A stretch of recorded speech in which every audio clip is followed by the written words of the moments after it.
ചോടൊന്നു വെക്കുമ്പോളേ താളം പിടിക്കണട്ടാ അമ്മ പൊൻവലം കാലിനാലേ കാവുതലിയണട്ടാ ആടാട് ആടാട് ആടാടാടാട് ആടമ്മേ ആടമ്മേ കാവിലെ നല്ലമ്മേ ആടാട് ആടാട് ആടാടാടാട് ആടമ്മേ ആടമ്മേ കാവിലെ നല്ലമ്മേ ലില്ലേലേലേലേലോ പുള്ളേറങ്ങുമാ ലില്ലേലേലേലേലോ പുള്ളേറങ്ങുമാ ലില്ലേലേലേലേലോ പുള്ളേറങ്ങുമാ ലില്ലേലേലേലേലോ പുള്ളേറങ്ങുമാ പാത്താലും പത്തേനടി പുള്ളേറങ്ങുമാ പാത്തുകിട്ടേ നിപ്പേനടി പുള്ളേറങ്ങുമാ പാത്താലും പത്തേനടി പുള്ളേറങ്ങുമാ പാത്തുകിട്ടേ നിപ്പേനടി പുള്ളേറങ്ങുമാ ലില്ലേലേലേലേലോ പുള്ളേറങ്ങുമാ ലില്ലേലേലേലേലോ പുള്ളേറങ്ങുമാ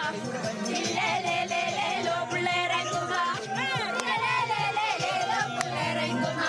അങ്ങനെയാണ് അത് വലിയ ആവേശത്തിൽ അവരെങ്ങനെ ആടിപ്പാടുകയാണ്. ഇനി ഈ പുന്നമടയുടെ അല്ലെങ്കിൽ ഈ വെമ്പ കായലിന് തീ പിടിക്കാൻ ഇനി ഏതാണ്ട് മണിക്കൂറുകൾ മാത്രമാണ് ബാക്കിയുള്ളത്. ആര് ജലരാജാവാകും എന്നറിയാനുള്ള കാത്തിരിപ്പാണ് ഇനി ബാക്കി.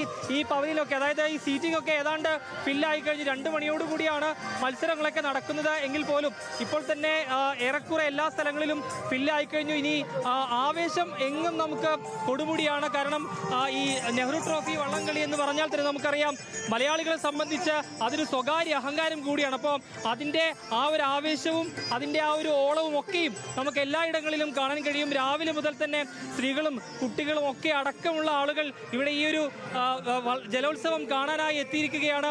ആരായിരിക്കും ഇത്തവണ ഈ ഒരു നെഹ്റു ട്രോഫിയിൽ മുത്തമിടുക? കാരിച്ചാലായിരിക്കുമോ അതോ നടുഭാഗമായിരിക്കുമോ അതോ ആരോമയായിരിക്കും? ആരോമ നമുക്കറിയാം ഇത്തവണ ആദ്യമായി കളത്തിലേക്ക് അത് മൂലം വള്ളംകളിയിൽ ആദ്യമായി ഇതിലിറങ്ങിയതാണ്. ആ ഒരു ആരോമ തന്നെ കഴിഞ്ഞ നേരത്തെ ഉണ്ടായിരുന്ന ജലരാജാക്കന്മാരെ ഒക്കെ പിന്നിലാക്കി ഇത്തവണ ആ മൂലംകളിയിൽ കപ്പടിച്ചത് ആരോമയായിരുന്നു. അപ്പോൾ ആരോമ ഈ ഒരു നെഹ്റു ട്രോഫിയിൽ കൂടി ഇത്തരത്തിലൊരു അത്ഭുതം സൃഷ്ടിക്കുമോ എന്നൊക്കെ അറിയാനുള്ള കാത്തിരിപ്പാണ് ഇനി ബാക്കി. എന്തായിരിക്കും സംഭവിക്കുക? ശരി, എപ്പോ വന്നതാ? എപ്പോ എത്തിയതാ? ഞങ്ങള് 10 മണിയൊക്കെ എവിടെന്നാ വരുന്നത്? ഇടുക്കിന്ന് വരുന്നത്. ഇടുക്കി വള്ളംകളിയില്ല. അപ്പൊ ഇവിടെ ഒന്ന് വള്ളംകളി കാണാല്ലേ? അതിന്റെ ആവേശം എങ്ങനെയുണ്ട്? ഒരുപാടുണ്ട്. സൂപ്പർ. എല്ലാ വർഷവും വരാറുണ്ടോ? ആദ്യമായിട്ടാ വരുന്നത്. ആര് ഇത്തവണ കപ്പടിക്കും എന്നാണ് ചേച്ചിയുടെ ഒരു കണക്കൂട്ടൽ? എന്താണ്? എല്ലാവരും നല്ല തുഴക്കാരല്ലേ? കാരിച്ചാലിനും അതോടൊപ്പം തന്നെ ഈ നടുഭാഗത്തിനും വിയപുരത്തിനൊക്കെ ആൾക്കാർ കൂടുതലാണ്. അപ്പോൾ ഇത്തവണ ഈ കാരിച്ചാലായിരിക്കുമോ അതോ നടുഭാഗമായിരിക്കുമോ അതോ വിയപുരമായിരിക്കുമോ? ആ ഒരു ടീമിൽ പറയുകയാണെങ്കിൽ ആരായിരിക്കും? ആരായാലും നമുക്ക് സന്തോഷമാണ്. ചേട്ടാ ഹസ്ബൻഡാണോ? അല്ലല്ല, അച്ഛനാണ്. എന്താ ചേട്ടാ ഇത്തരത്തിലൊരു ആവേശമൊക്കെ? നമുക്ക് അങ്ങനെ എല്ലാരെ പറ്റി അറിയത്തില്ല, എന്നാലും എല്ലാരും ജയിക്കണം. ആളുകളെ കുറിച്ച് അറിയില്ല.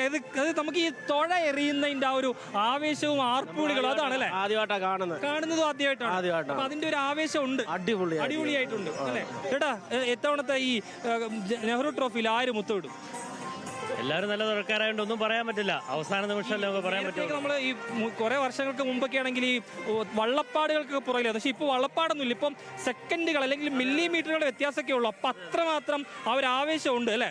ഉണ്ട്. തീർച്ചയായിട്ടും എല്ലാവരും മാസങ്ങൾക്ക് മുമ്പേ ട്രെയിനിങ് തുടങ്ങുന്നവരല്ലേ. അപ്പൊ എല്ലാവരും ഒന്നിനോടൊന്നും മെച്ചമായിട്ടായിരിക്കും അവർ തുഴയുക. നമുക്കൊന്നും പറയാൻ പറ്റില്ല. ഫിനിഷിംഗ് പോയിന്റിൽ എത്തുമ്പോഴും ആരായിരിക്കും എന്ന് പറയാൻ കഴിയില്ല. പറയാൻ കഴിയില്ല. കുറെ നേരിട്ട് നോക്കാം. ചേട്ടാ എന്താ ഇത്തവണത്തെ എവിടെന്നാ വരുന്നത്? ഞാൻ കണ്ണൂരിൽ നിന്ന് വരികയാണ്. അതായത് കേരളത്തിന്റെ വടക്കേ അറ്റത്തുനിന്ന് മത്സരം കാണാൻ വേണ്ടി മാത്രം ഇങ്ങ് എത്തിയതാണ്. ആവേശത്തിന് ഒട്ടും കുറവില്ല. ഇല്ല, നല്ല ആവേശം. എങ്ങനെയുണ്ട്? ഈ വർഷവും വരാറുണ്ടോ അതോ ആദ്യമായിട്ട് വരികയാണ്? ഇത്തവണ വരാനുള്ള ഒരു പ്രത്യേക കാരണം വല്ലതും ഉണ്ടോ? നമ്മളിത് ടിവിയിലെല്ലാം കാണുന്നല്ലേ, അപ്പൊ ഒന്ന് കാണാൻ പിന്നെ നേരിട്ട് പോയി കണ്ടേക്കാന്ന് അങ്ങനെ ഇറങ്ങിയതാണ്. ഏറ്റവും കൂടുതൽ ഇഷ്ടമുള്ള വള്ളം ഏതാണ്? അല്ലെങ്കിൽ PBC പള്ളാത്തുരു ബോൾ ക്ലബ്ബ് കഴിഞ്ഞ തവണ നഷ്ടപ്പെട്ടു. ഡബിൾ ഹാട്രിക് അടിക്കാമെന്നൊരു പ്രതീക്ഷയിൽ വന്നതാണ്. പക്ഷേ VBC അതിന് മലർത്തി അടിച്ചു കഴിഞ്ഞ തവണ. ഇത്തവണ PBC തിരിച്ചു വരും. ചേച്ചി എന്ത് തോന്നുന്നു? PBC തിരിച്ചു വരും. ചേട്ടനെ എതിരാണോ അതോ ഒപ്പത്തിലുള്ളതാണോ? ഒപ്പത്തിനാണ്. PBC തന്നെ മാറ്റില്ല. അതാണ്. അപ്പൊ ചേച്ചി ഇവർ രണ്ടൊരു PBC കാരാണ്. അങ്ങനെ ഇത് ചെറിയ കുട്ടിയൊക്കെ ഇവിടെ വള്ളംകളി കാണാൻ വന്നതാണോ? വള്ളംകളിക്ക് വന്നതാണോ? അതാണ്.